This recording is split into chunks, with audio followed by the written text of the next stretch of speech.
헌재 선고 이후에 국민의힘 권영세 비대위원장은 국민께 진심으로 사과한다. 또 여당 역할을 하지 못해 책임을 통감한다 이렇게 얘기했고요. 이재명 민주당 대표는 무너진 민생, 평화, 경제를 회복시키겠다라고 말했습니다. 자, 여야의 반응 어떻게 들으셨는지 먼저 김성환 평론가. 일단 민주당 입장에서는 이제 무겁게 현 상황을 받아들여야 되겠죠. 그리고 앞서도 이제 장전 최고께서도 얘기했던 것처럼 민주당이 국회 일당인 상황이기도 하고요. 대통령이 파면됨으로써 집권당도 사라진 상황이기 때문에 민주당은 앞으로 향후 정치적 어떤 행보라든가 대처를 하는 데 있어서 굉장히 신중하게 할 필요가 있다. 이런 부분들을 얘기했다고 보이고요. 또 무엇보다도 조기 대선이 치러질 수밖에 없는 상황이기 때문에 수권 정당의 면모를 보여줘야 할 필요가 있잖아요.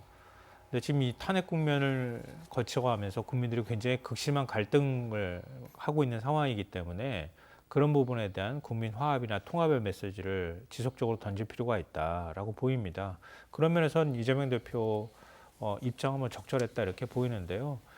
다만 권영세 그 비대위원장의 모습은 조금 이해가 안 가는 측면은 있어요. 지금 입장에선 헌재 결정을 승복하겠다고 하는 입장을 밝히는 건 타당한데요. 이게 비대위원장 혼자 이렇게 그냥 마치 한번 의식 치르듯이 이렇게 얘기하고 넘어갈 문제냐는 거예요. 그러니까 국민의힘 의원들이 그 윤석열 대통령 계엄 선포 이후에 극우와 같이 행보하면서 얼마나 극렬하게 저항하고 또 일종의 정치 선동을 했습니까? 그렇다면 헌재 결정을 승복한다고 하면 최소한 의원들하고 함께 국민들께 사과하거나 다시 일신하겠다고 하는 모습들을 보여주는 게 마땅할 텐데 그냥 비대위원장이 입장 한번 밝히는 것으로 그냥 끝난다? 그걸로 국민들이 과연 마음을 정리하거나 가름을 할 수 있겠습니까? 그건 좀 현실적으로 어렵다고 보이고요.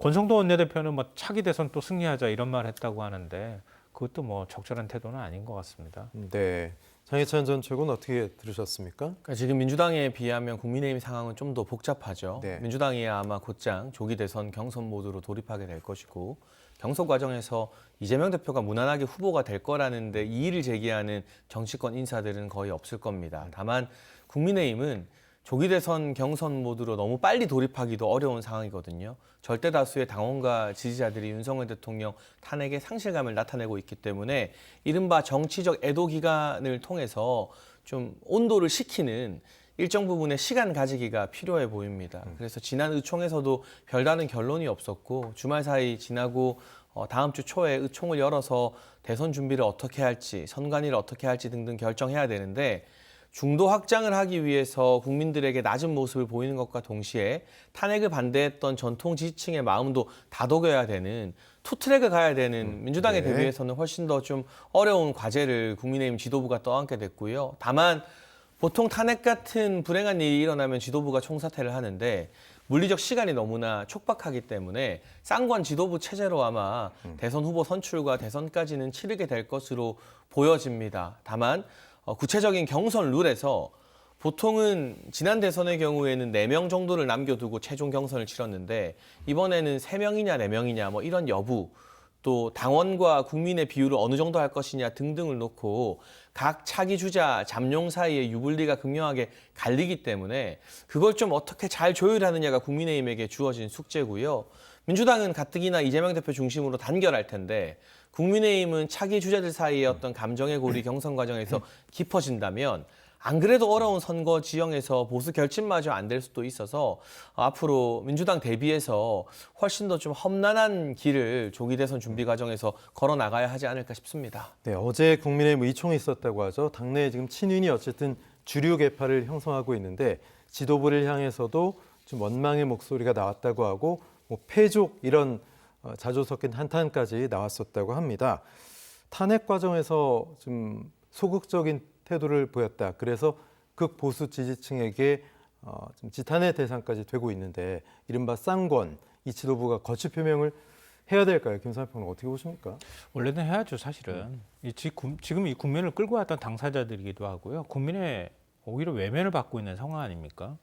또 보수는 지금 갈갈이 찢어져 있는 상황이고요. 또 그걸 마치 본인들은 그렇게 하지 않은 것처럼 얘기하면서 그렇게 행동하는 의원들을 묵인하고 방조했잖아요. 사실은 원래는 박근혜 전 대통령 때는요. 그때 비대위원장이 임명진 목사셨거든요. 임명진 목사는 그렇게 행동하거나 발언하는 사람을 징계하겠다고 얘기했었어요. 근데 지금은 그렇지 않잖아요. 오히려 사실상 묵인하고 동조한 건데요. 그런 면에서 책임을 안 진다고 하는 건 말이 안 되는데 문제는 이제 장정훈 최고께서도 얘기했던 것처럼 대선까지 가는 시간이 너무 짧다는 거예요. 이 촉박한 시간 안에 다시 당대표를 뽑고 리더십을 만들어서 대선을 치른다는 건 현실적으로 그렇게 쉬운 건 아닐 겁니다. 물론 방법이 없지는 않아요. 왜냐하면 조기 대선 체제로 넘어가면 대선 후보만 뽑으면 당대표 존재감이 사실은 없어지는 거나 마찬가지거든요. 그러니까 차기 대선 주자를 후보를 뽑으면 당대표직을 그냥 동시에 같이 그만두거나 아니면 자연스럽게 캠프에 합류하는 방식으로 뭔가 현재의 문제를 해소하는 것도 하나의 방법은 될 것 같은데요. 저는 국민의힘이 당분간 태세 전환을 하거나 또 새로운 리더십을 만들기는 쉽지 않아 보여요. 지금 대선 후보가 뭐 한 10명이다 이런 소리도 나오지만 그 대선 후보를 중심으로 해서 당의 리더십이 만들어질 가능성도 별로 없어 보이고요. 그럼 이 혼란을 수습하기 위해서는 제일 1순위로 해야 되는 건 윤석열 대통령 손절하는 겁니다. 출당을 하든 윤 대통령이 탈당을 하든 조치를 먼저 취해야 되는 거예요. 그래야 강경보수, 극우의 목소리가 당으로 들어오지 못하게 되거든요. 둘째로는 당이 여러 가지 목소리가 나올 수 있도록 해줘야 되는 거잖아요.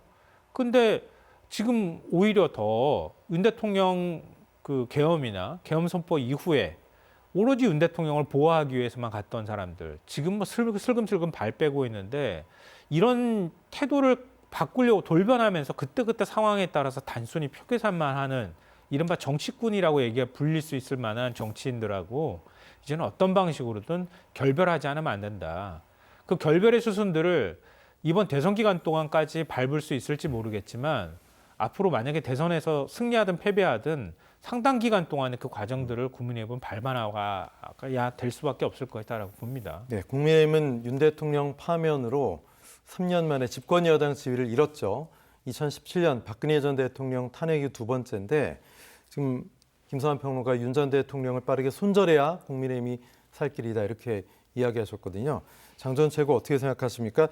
경선 과정에서 특히 윤 전 대통령과의 관계 설정이 상당히 중요할 텐데요.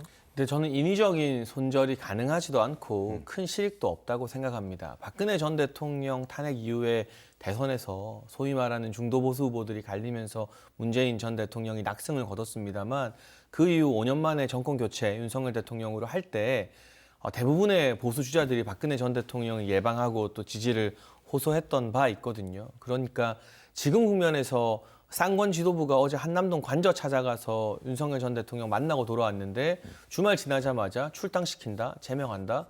오히려 그런 오락가락한 행보가 전통 지지층의 결집마저 흐트러뜨릴 여지가 있고요. 다만 윤석열 전 대통령의 마지막 메시지로 미루어 관측하건대 일각에서 우려하거나 전망하는 것과 달리 국민의힘 대선 경선 과정이나 앞으로의 정치 일정에 직접 참여하면서 정치적인 메시지를 낼 가능성 저는 낮다고 생각합니다. 왜냐하면 보기에 따라 윤석열 전 대통령의 메시지가 부족하다는 분들도 있겠지만 정치 전문가들이나 평론가들의 예상보다는 훨씬 더 절제된 상태에서 헌재의 결정을 승복하는 형태였기 때문에 이후 경선 가도에서도 뭐 특정 후보를 만난다던가 특정 후보를 밀어준다던가 하는 방식은 취하지 않을 것 같아요. 그리고 그렇게 특정 후보를 지지하는 게 윤석열 전 대통령의 정치적 입지에 결코 도움이 되는 길도 아니고요. 그래서 막 인위적인 선절, 무리한 제명보다는 각각의 대선 주자들이 나오면 아무래도 관심이 새로운 차기 주자들과 경선 구도로 옮겨가지 않겠습니까?